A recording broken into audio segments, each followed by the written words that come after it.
Videozinho curto, ou pelo menos eu vou tentar deixar curto, para explicar para vocês essa bagunça que é a sucessão de reis e rainhas até a gente chegar nos dias de hoje. E eu vou começar pelo James I, porque o James I foi o primeiro rei dos dois reinos, da Inglaterra e da Escócia. E aconteceu o seguinte, ele era rei da Escócia, ele era o rei James VI da Escócia, já fazia 36 anos que ele era rei da Escócia. Só que aí, esta pessoa aqui, que vocês conhecem de outros carnavais, chamada Elizabeth I, era rainha da Inglaterra e era conhecida como a rainha virgem, ela nunca se casou e ela morreu sem filhos. Então, quando ela morreu, o camarada que herdou o trono do reino da Inglaterra foi o rei da Escócia. Porque eram reinos separados, tinha o reino da Inglaterra e o rei da Escócia, e ele subitamente virou reino, subitamente não, na verdade, ele sabia que ele iria virar rei, ele já sabia que ele era o herdeiro da Elizabeth, mas ele virou o rei também da Inglaterra, então ele era o rei James VI da Escócia e virou o rei James I da Inglaterra, e a gente geralmente se refere a ele como o rei James VI e I. Então ele herdou o trono da Inglaterra e passou a ser rei de dois reinos que ainda estavam separados, mas estavam unidos sob a mesma coroa. Depois dele veio o segundo filho, na verdade o terceiro, o segundo filho homem, o Charles I. James VI e I, aqui tá colocado só como primeiro, mas era sexto também. Sexto da Escócia, primeiro da Inglaterra, casou com essa Anne of Denmark, e eles tiveram primeiro esse filho aqui, que se chamava Henry, mas que morreu antes dele. Depois tiveram a Elizabeth e depois tiveram um chamado Charles. Só que naquela época, os homens tinham preferência na linha de sucessão, então o Charles passou na frente da Elizabeth no direito ao trono. Então quem virou rei depois do James foi o filho dele, que virou... Achei, o Charles I.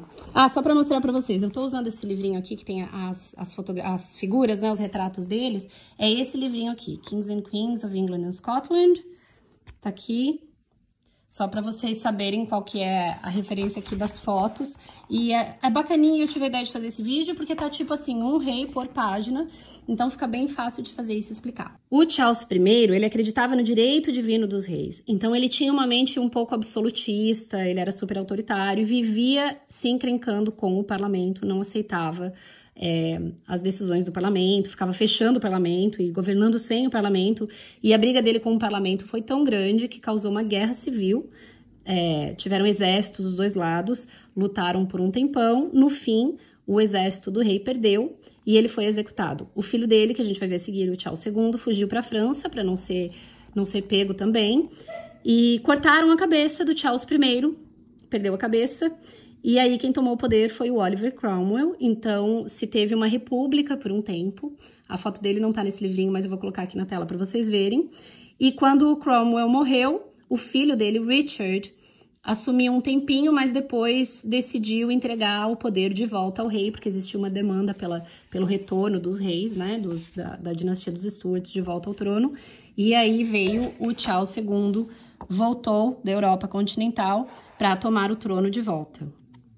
O Charles II, que o livro aqui está até descrevendo como um sedutor de mulheres com longos cabelos escuros encaracolados, olhos brilhantes e boca sensual.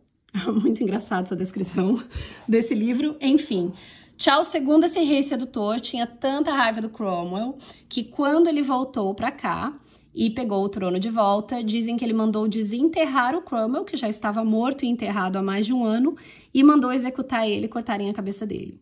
Então este era o rei moçoilo sedutor aí para vocês. Charles II morreu sem filhos legítimos, isto é, porque ele teve mais de 12 filhos ilegítimos, 12 ou 13, mas morreu sem filhos legítimos. Então, quando ele morreu, quem assumiu o trono foi o irmão dele, James II, James VII da Escócia e II da Inglaterra, porque ainda eram reinos separados. Só que o James II, ele era católico, ele queria restaurar o catolicismo, mas as pessoas até estavam tolerando, né, relativamente bem, porque ele tinha duas filhas legítimas apenas, e a filha dele mais velha era protestante, casada com um protestante, seria a próxima rainha. Ninguém se preocupou muito até o momento em que ele casou de novo e teve um filho. E pelas regras da época, os filhos passavam na frente das filhas para assumir o trono. Então, o próximo rei seria católico, e isso foi algo que eles não quiseram aceitar. Então, meio que impeachmentaram o James II, mandaram ele embora para a França e botaram no trono a filha protestante dele com o marido. E eles tiveram um reino conjunto, o William e a Mary. Então, colocaram a filha e o marido. William e Mary morreram sem filhos.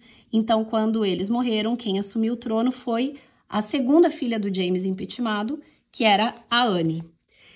E a Anne é uma rainha que, minha nossa, tá até escrito aqui, ó, 18 filhos ela teve. Ela ficou grávida 18 vezes. Isso eu lembro que quando eu soube, eu fiquei tão chocada, me deu uma dor no coração tão grande.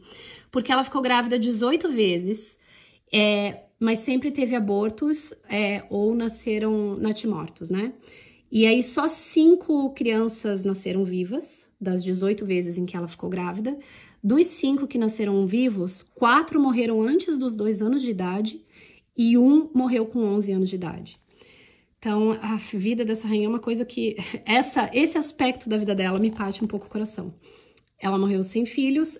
O que ela fez, assim, de mais significativo no reinado dela foi propor o ato da união, que foi o ato que uniu os reinos da Inglaterra e da Escócia juntos e criou o Reino Unido, porque eles já estavam sob a mesma coroa desde a época do James I, que é o primeiro James que a gente começou contando essa história, né?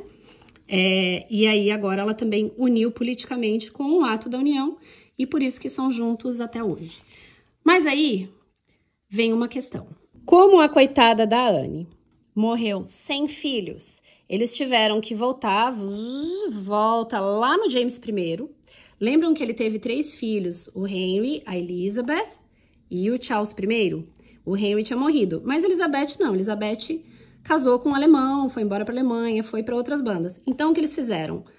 A Anne morreu sem filhos, subiram aqui na árvore para ver quem que teria direito ao trono, e quem tinha direito ao trono seria um descendente desse rei James da Escócia, descendente da filha dele, Elizabeth, o neto, na verdade, que se chamava George e que virou George I. E esse George I, ele estava lá na Alemanha, ele não falava uma palavra de inglês, e aí falaram para ele, seguinte, você virou rei do Reino Unido, então faça suas malas porque você está indo para Londres. Dizem que ele não gostou muito dessa mudança de vida brusca. E aí a gente tem 4 Georges, um atrás do outro. Ah, esqueci de mencionar, né, que como tiveram que puxar esse George lá da Alemanha, porque ele é descendente da filha do rei da Escócia, que era um Stuart, a dinastia mudou de nome, parou de ser a dinastia dos Stuarts e virou a dinastia dos Hanovers. Então, por isso que muda, assim, geralmente muda em função disso, em função de não se ter descendentes homens, e aí tem que puxar na árvore genealógica lá de cima um descendente de uma mulher e o sobrenome é outro, e aí por isso o nome da dinastia muda, né? Por isso que hoje a gente tá nos Windsor, depois eu vou explicar, eles vão aparecer aqui também, mas eles são todos descendentes desse rei escocês, o rei James, que virou rei dos 2 reinos. Então temos 4 Georges em seguida, o George I, o George II, o George III, que ele sofria de porfíria, acredita-se. E então eles chamavam ele de o Rei Louco, porque ele tinha alguns surtos, assim, e o filho dele até teve que ser regente, assim, por anos antes da morte dele, porque ele já não tinha condições de reinar em função dos surtos dele de loucura. George III, tem até um filme, eu acho que se chama As Loucuras do Rei George, em português, que é sobre ele. George III, George IV, os retratos já vão mudando um pouco, né? George IV morreu sem filhos legítimos também, teve uma filha só, mas que morreu criança. Então, depois dele, assumiu o irmão dele, William IV. Depois do William IV, veio a sobrinha dele, porque ele também não tinha filhos legítimos. A sobrinha dele, que é a rainha Victoria, essa aqui, acho que todo mundo conhece super bem. Depois da rainha Victoria, já chegamos no século XX, com o filho dela, o rei Edward VII. Depois do Edward, vem a casa de Windsor. Mudou de novo a dinastia e eu vou explicar por quê. George V, esse aqui, que foi o primeiro rei da dinastia dos Windsor, na verdade continuou sendo, tá tudo dentro da mesma família, desde lá de trás, mas não foi um caso, como eu falei, de ser de ascendência das mulheres e por isso muda o sobrenome. Ele era filho do Edward, do rei anterior, também era um Hanover, mas eles tinham um sobrenome alemão, que era esse aqui, Saxe-Coburger-Gotha, e ele mudou para Windsor por causa do sentimento anti-alemão que surgiu no Reino Unido em função da Primeira Guerra Mundial.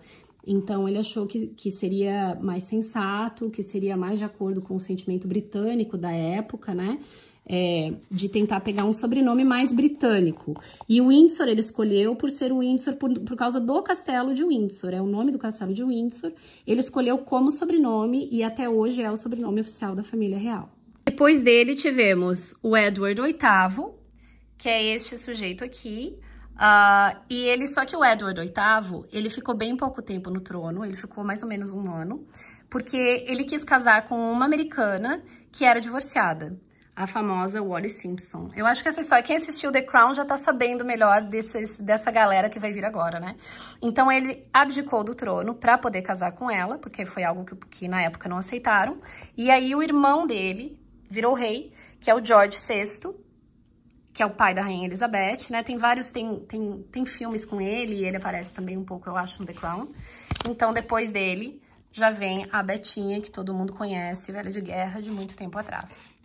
E é isso aí, esse livro tá atualizado, então tá falando aqui bastante dela, tá falando da morte dela, do funeral dela, e depois fala do Charles III e dos próximos que virão. É isso, gente, espero que tenha ajudado vocês a entender essa bagunça de gente aí.